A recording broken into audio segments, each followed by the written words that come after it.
অনেক ভাই আছে বোনের হক দিতে চায় না, এই ব্যাপারে কিছু বলেন। দেখুন, দুনিয়ার বেশিরভাগ ভাইরা আল্লাহর আদালতে কিয়ামতের দিন ধরা খেয়ে যাবেন শুধুমাত্র বোনদের হকের জন্য। অনেক আলেম ওলামা আছেন, ইমাম সাহেব হুজুরও আছেন, বা অন্য মানুষ তো বটেই, অনেক গাজী সাহেবও আছেন, এই জায়গায় এসে ধরা খেয়ে যায়, বোনদের হক দেয় না। ভাইরা আমার, বোনদের হক দেওয়াটা কি সুন্নত না ফরজ? আপনার বাবা মারা গেছেন সম্পদে, তাদের হক আছে না নাই? আপনার মা মারা গেছেন সম্পদে, তাদের হক আছে না নাই? আপনি যদি না দেন তাতে কি সওয়াব কম হবে না গুনাহ হবে? কিরকম গুনাহ হবে? চুরি করলে যেরকম গুনাহ হয়, ডাকাতি করলে যেরকম গুনাহ হয়, ওই রকম গুনাহ হবে, কারণ আপনি সম্পদ আত্মসাৎ করেছেন। বরং অন্যের সম্পদ চুরি ডাকাতি করা যেরকম অপরাধ, নিজের মায়ের পেটের বোন, রক্তের সম্পর্ক, আত্মীয়, তার হক নষ্ট করা তার চেয়ে ডেঞ্জারাস অপরাধ। ঠিক তো বলতেছেন? এখানে যারা মুরব্বীরা আছেন বা ভাইরা আছেন, বাপ মা মারা গেছেন, বোনকে পুরোপুরি হক বুঝাই দিচ্ছেন, এরকম কিছু মায়ের পুত বাপের পুত থাকলে হাত তোলেন তো দেখি। আল্লাহর এরকম বান্দা দেখান তো দেখি, যে হিসাব করে পুরোটা দিয়ে দিচ্ছেন সব। দু চারটা হাত উঠছে। ভাইরে, কেন বলতেছি আমি বলি, বেশিরভাগ ক্ষেত্রে আমরা মাসালা ঘুরে গাড়ায় খেয়ে ফেলাই। বুঝতে পারছেন?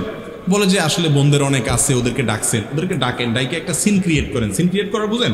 তাদেরকে ডাইকা বসায় বলতেছেন, দেখো তোমাদেরকে তো আল্লাহ অনেক দিছে, এখন দেখো তোমাদের তো পাওনা আছে শরীয়ত অনুযায়ী, এখন তোমরা তো না নিলেও পারো, তোমার তো আশাও লাগে এখানে। এইসব ওয়াজ নসিহত করে এমন একটা পরিবেশ সৃষ্টি করেন, ওই বেচারি মেয়ে নেওয়ার কথা মুখ দিয়ে নিতে পারে না, কয় না থাক, তাহলে থাক। আপনি মনে করেন মাশাআল্লাহ হালাল হয়ে গেছে, আলহামদুলিল্লাহ। খবরদার, এগুলো সব হারাম, জায়েজ নেই। মেয়েরা চায় না, লজ্জায় পড়ে, শরমে পড়ে যে বাপের ভিড়ে আবার আশা লাগবে। আপনি ভাই যদি মানুষ হয়ে থাকেন, মুসলমান হয়ে থাকেন, তারে বুঝাই দিবেন, কোনো কাহিনী নেই। এরপরে বোন হিসাবে সারা জীবনেই আপনার বাড়িতে আসার তার অধিকার আছে, সেটা করতে হবে। আল্লাহ আমাদের বোঝার তৌফিক দান করুন। এরপরে প্রশ্ন হলো, রমাদান মাসের প্রস্তুতি আমরা কিভাবে নিব, দয়া করে জানাবেন। রমাদানের প্রস্তুতি আমরা কিভাবে নেই সেটা তো মোটামুটি সবাই জানে। বিশেষ করে দ্রব্যমূল্যের ঊর্ধ্বগতি চলছে, এমনি মানুষের নাবিশ্বাস। আরো রমজান যখন কাছাকাছি আসবে, আমি বলি রমজানের আগে আমাদের প্রস্তুতি হলো ছোলা, চিনি, বেগুন, বেসন, সয়াবিন তেল, এগুলো কিনে আমরা গুদাম করি, মানে বাসা ভরি ফেলাই। কেন? রমজান আসতেছে, মানে খাওয়ার মাস আসতেছে, যে মাসে বেশি বেশি করে খাইতে হয়।